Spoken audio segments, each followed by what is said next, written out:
कहते थे कि वो हमें सता रहा है। 1948 का 47 का युद्ध दुनिया का विचित्र युद्ध था।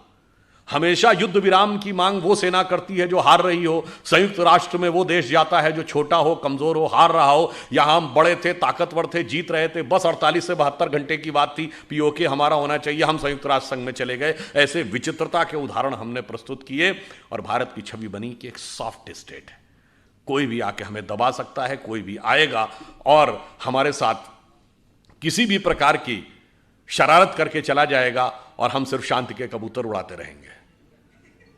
परंतु वो भूल गए कि हम जिस परंपरा के में विश्वास करते हैं, भारतीय परंपरा ये कहती है कि हम नाग पंचमी भी मनाते हैं, सांपों को दूध भी पिलाते हैं, तो नाग यज्ञ करने का सामर्थ्य भी रखते हैं जिसमें सारे नाग आकर आहुति देते हैं।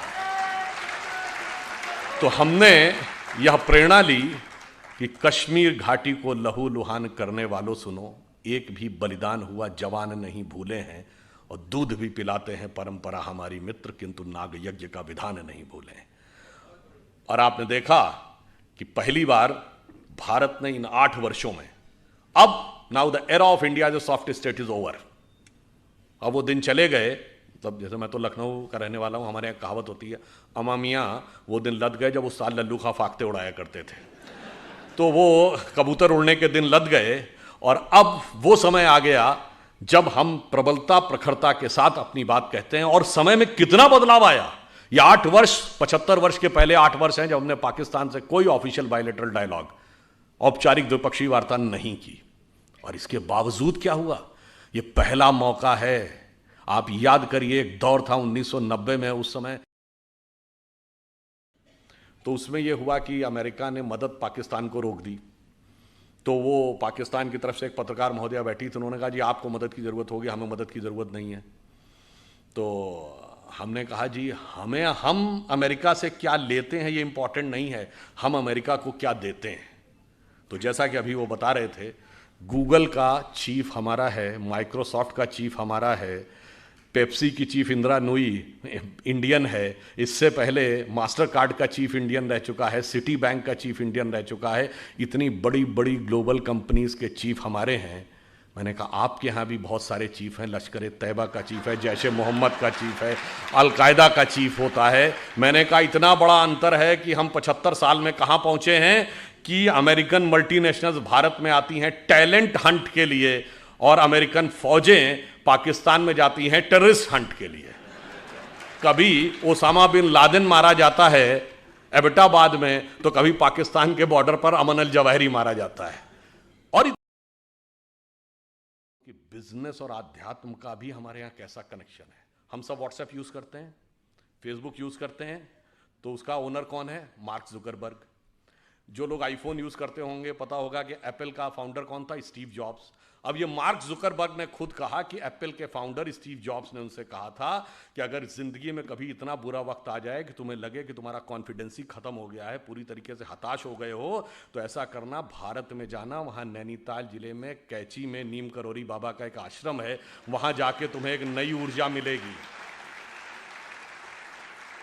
और मार्क जुकरबर्ग ने कहा कि मैं आया, वो दौर जब आया और मुझे एक नया कॉन्फिडेंस मिला और जाके फिर मैंने नए सिरे से यह रचना प्रारंभ की। तो हम बिजनेस के साथ साथ हम यह भी देते हैं, तभी हमने कहा कि हम सोने की चिड़िया के साथ साथ जगत गुरु भी बनेंगे। यही हमारा भवितव्य है। इसलिए मैं आपसे कहना चाहता हूं कि इतना ज्यादा हमारे दिमागों में विष भरा है, हमें कभी यह बात समझ में नहीं आती है कि विष किस किस करीने से भरा गया है। अब वो सिर्फ ऐसा नहीं है कि पाठ्य पुस्तकों से भरा गया है, अरे वो हमें लेखों से, कहानियों से, फिल्मों से, सबसे हमारे दिमाग में भरा गया है।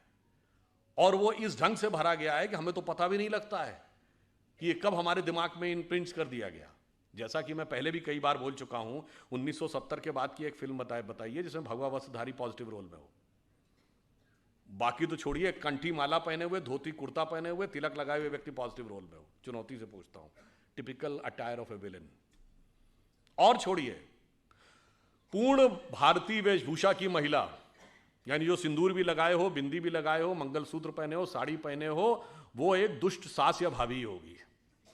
देख लीजिएगा, सब टीवी सीरियल से लेके और फिल्मों तक। और जो अंग्रेजी बोलने वाली कोई भी, या जिसके पूरे उसमें आचरण में और वेशभूषा में कोई भारतीय चित्र नहीं दिख रहा होगा, वो सबसे बेहतर होगी। कभी आपने सोचा? इतना ही नहीं, तो महानता यह है कि विश्व की किसी भी सभ्यता या संस्कृति की कल्पना की पराकाष्ठा क्या होती है? वो होती है उस संस्कृति के द्वारा की गई ईश्वर की परिकल्पना। और मैं विनम्रता से पर दृढ़ता से कहता हूं, विश्व की सभी संस्कृतियों में ईश्वर सिर्फ पुरुष है। स्त्री तत्व का कोई स्थान ईश्वर में नहीं है। सिर्फ हमारे यहां अर्धनारीश्वर की परिकल्पना है भगवान शंकर में।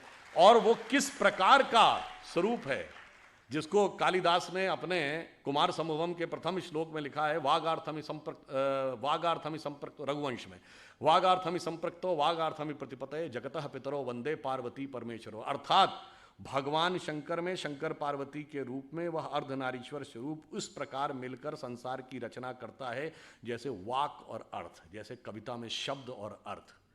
अकेले अर्थ का कोई औचित्य नहीं जब तक शब्द में व्यक्त ना हो, और शब्द का कोई मीनिंग नहीं जब तक उसका कोई अर्थ ना हो। तो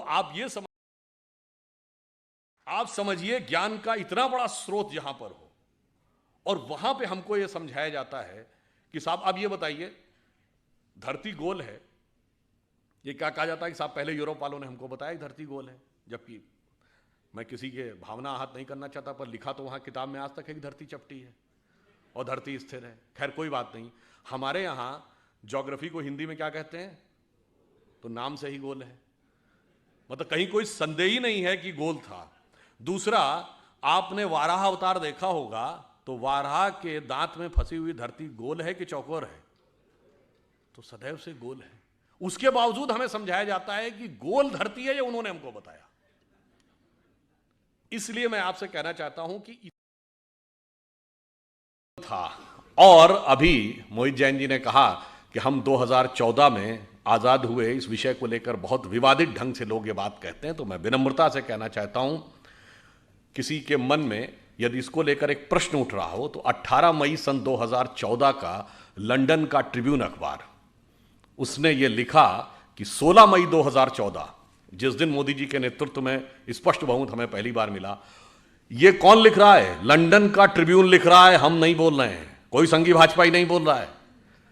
वो कहता है कि ये 16 मई 2014 का दिन भारत के इतिहास में दूसरी आजादी का दिन माना जाना चाहिए, क्योंकि इससे पहले जो राजनैतिक व्यवस्थाएं, जिन विचारों ने भारत को डोमिनेट किया, वो किसी न किसी रूप में ब्रिटिश कॉलोनियल लीगेसी के प्रतीक थे। और पहली बार एक ऐसी विचारधारा को पूर्ण सत्ता मिली है जो अपने उद्गम में, प्रेरणा में पूर्णतः भारतीय है।